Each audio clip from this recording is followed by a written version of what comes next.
Lalu saat itu kemudian Musa diperintahkan sholat.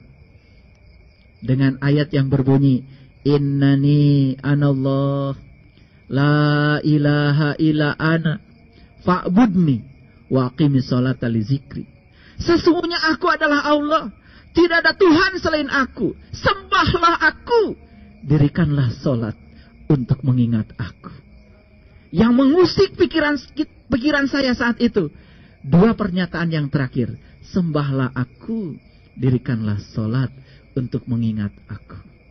Timbul pertanyaan pada diri saya, bagaimana saya bisa mengingat Allah kalau saya nggak tahu dan kenal kepada Allah? Karena saya tidak mungkin bisa mengingat sesuatu yang saya tidak mengenalnya. Dari kecil saya diajarkan untuk menyebut-nyebut nama Tuhan dalam tradisi keluarga saya. Udah, kamu sebut saja nama Allah.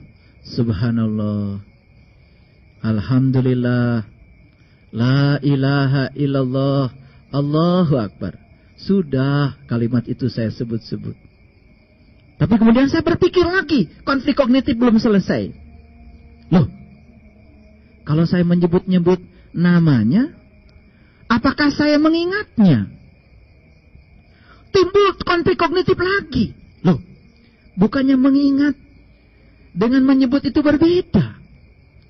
Waktu saya bilang subhanallah, alhamdulillah, Allahu Akbar, kan yang bekerja mulut saya.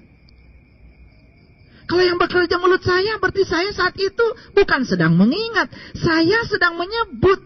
Tapi klaim saya pada diri saya menyebut, saya sedang mengingat. Coba saya berikan ilustrasi yang sederhana. Saya tidak tahu ayah, bapak, ibu yang sedang mendengarkan kuliah saya ini.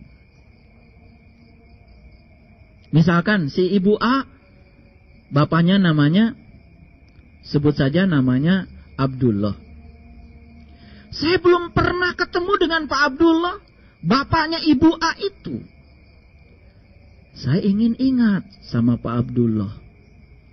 Kata ibu A itu, sudah saja bapak ambil tasbih, sebut-sebut saja nama bapak saya Abdullah 100 kali.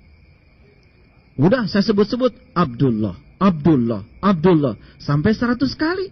Apa saya bisa ingat sama bapaknya ibu A itu? Saya hanya menyebut namanya berulang-ulang, tapi saya tidak berhasil mengingatnya. Semakin kencang konflik kognitif di kepala saya. Berarti satu-satunya cara untuk mengingat dia, kita harus tahu dan kenal kepada dia. Jadi saya baru sadar kenapa Nabi Muhammad kemudian melakukan proses perjalanan yang namanya Mi'raj sebelum beliau sholat. Berarti mengenal dulu baru menyembahnya. Bukankah itu ajaran para leluhur kita? Disitulah saya melakukan proses pencarian yang sangat panjang untuk menjawab seluruh konflik kognitif. Saya tidak sedang cerita siapa-siapa. Saya sedang cerita diri saya sendiri. Perjalanan pribadi saya.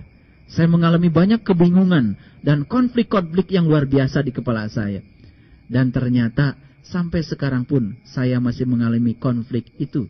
Walaupun perlahan saya sudah menemukan jawaban-jawaban atas semua pertanyaan saya.